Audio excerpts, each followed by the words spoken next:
اللہ تعالیٰ نے پہلے حضرت ملائکہ کو پیدا کیا اور انسانی ارواح کو پیدا کیا نور سے، پھر ناک سے پیدا کیا، نار سے، آگ سے جنات کو، پھر مٹی سے بنایا، آدم کا حیولہ، اس میں روح پھونک دی، اب آدم بن گئے۔ اعلان یہ کر دیا کہ خلافت عرضی جو ہے وہ آدم کو عطا کی جا رہی ہے، یہ پیش پڑ گیا۔ اس پر تھوڑا سا اشکال تو فرشتوں کو بھی ہوا، قرآن میں ہے سورہ بقرہ کے 4 رکوع میں، اتجعل فیہا من یفسد فیہا ویسفک الدماء ونحن نسبح بحمدک ونقدس لک۔ پروردگار اس آدم کو تو خلافت دے رہا ہے، زمین کے اندر اختیار دے دے گا، یہ تو فساد کرے گا، خونریزی کرے گا، ہم تیری تسبیح و تحمید میں لگے ہوئے ہیں، جو بھی حکم ہو ارشاد ہو ہم بجا لاتے ہیں، تو ضرورت کیا ہے؟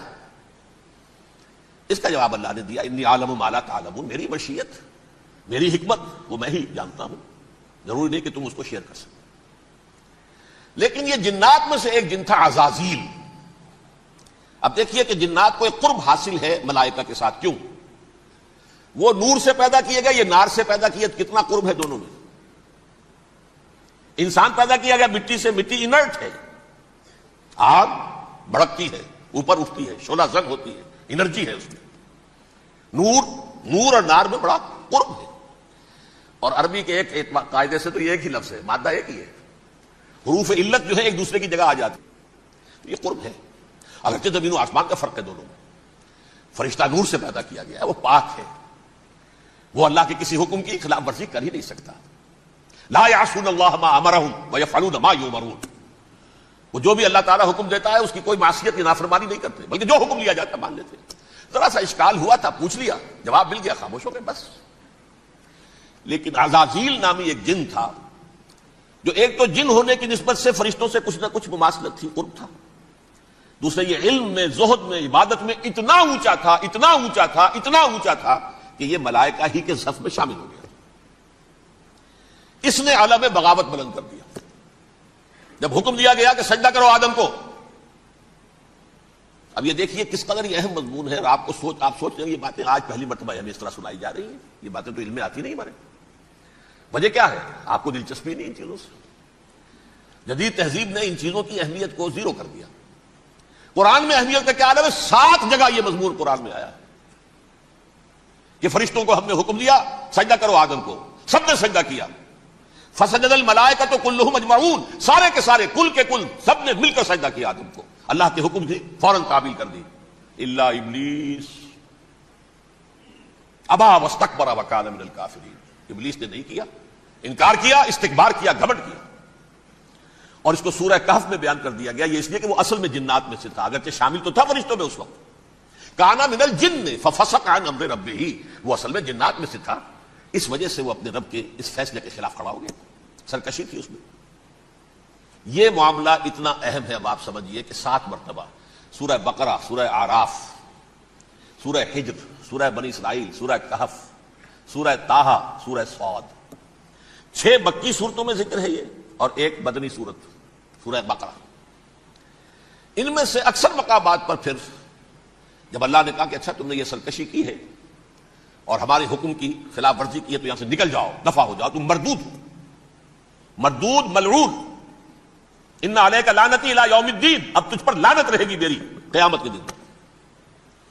اس نے کہا اچھا پروردگار پھر مجھے ذرا مہلت دے دے، رب فانظرنی الی یوم یبعثون، قیامت تک میری زندگی طویل کر دے۔ فذهب فإنك من المنظرین، کہہ دیا اچھا جاؤ، تمہاری یہ درخواست بھی ہم نے قبول کی۔ انہوں نے کہا پروردگار اب میں اس آدم کو بھی گمراہ کر کے چھوڑوں گا اور آدم کی نسل کو تباہ کر کے چھوڑوں گا۔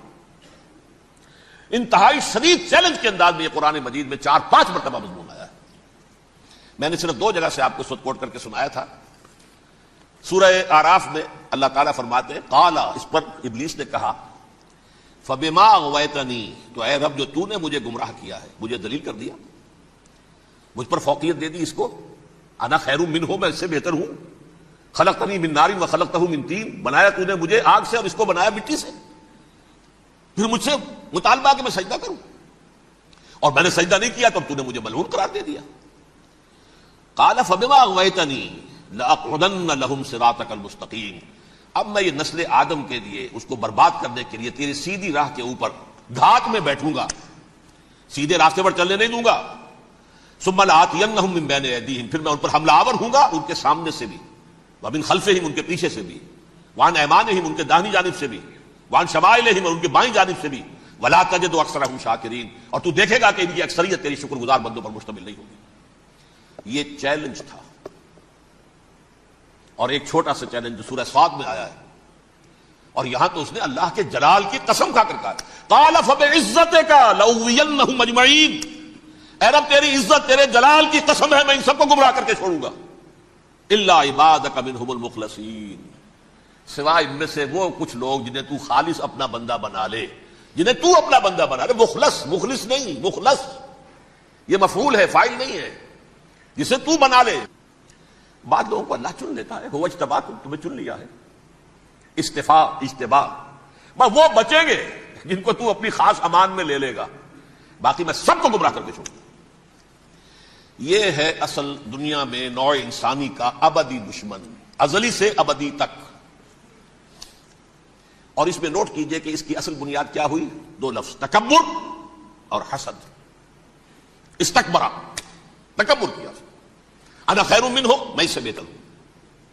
یہ ساری بس کی گانٹھ یہی ہے، سب سے بڑی گمراہی کی وجہ یہی ہے۔ اسی لیے کہا ہے حدیث میں لن يدخل الجنہ من کان فی قلبہ مثقال حبۃ من کبر، جنت میں ہرگز وہ شخص کبھی بھی داخل نہیں ہو سکے گا جس کے دل میں رائے کے دانے کے برابر بھی کبر۔ تکبر سب سے بڑا جرم ہے۔ الکبر ردائی، اللہ فرماتا ہے یہ تکبر یہ تو میری چادر ہے۔ کوئی شخص تکبر کرتا ہے تو گویا میری چادر گھسیٹ رہا ہے میرے کندھے سے۔ عرب میں کسی شخص کی توہین کرنی ہوتی تھی تو اس کی چادر گھسیٹتے تھے، ننگا کر دیا گویا کہ تو یہ میری ردائی ہے، الکبر ردائی، یہ میری چادر ہے، یہ جامہ مجھے زیب دیتا ہے، مجھ پر راستہ تھا۔ اور حسد، آدم کو جو برتری عطا ہو گئی اس حسد کی آگ میں وہ جل رہا ہے اور اس کا انتقام لینا چاہتا ہے۔ آدم سے بھی، آدم کو بھی گمراہ کیا، جنت سے نکلوایا، ویسے نکلنا تو انہیں تھا ہی مشیت اذن میں، لیکن فوری طور پر اللہ کے حکم کی خلاف ورزی تو کروائی نا۔ فعصى آدم ربہ فغوى، آدم نے اپنے رب کے حکم کی نافرمانی کی اور گمراہ ہوا عارضی طور پر۔ یہ دوسری بات ہے، توبہ کر لی، اللہ نے توبہ قبول فرما لی، معاف کر دیا۔ کوئی مستقل جو ہے وہ نسل انسانی پر اس گناہ کا اثر متوارث طور پر نہیں آ رہا ہے، ختم ہو چکا معاملہ، ہوا تھا ہو گیا۔ فتلقى آدم من ربہ کلمات فتاب علیہ انہ هو التواب الرحیم۔ اور توبہ کی شان یہ ہے جب وہ قبول ہو جائے اللہ کی جناب میں کہ التائب من الذنب کمن لا ذنب له، گناہ سے توبہ کرنے والا ایسے ہوتا ہے جیسے اس نے کبھی گناہ کیا ہی نہیں تھا۔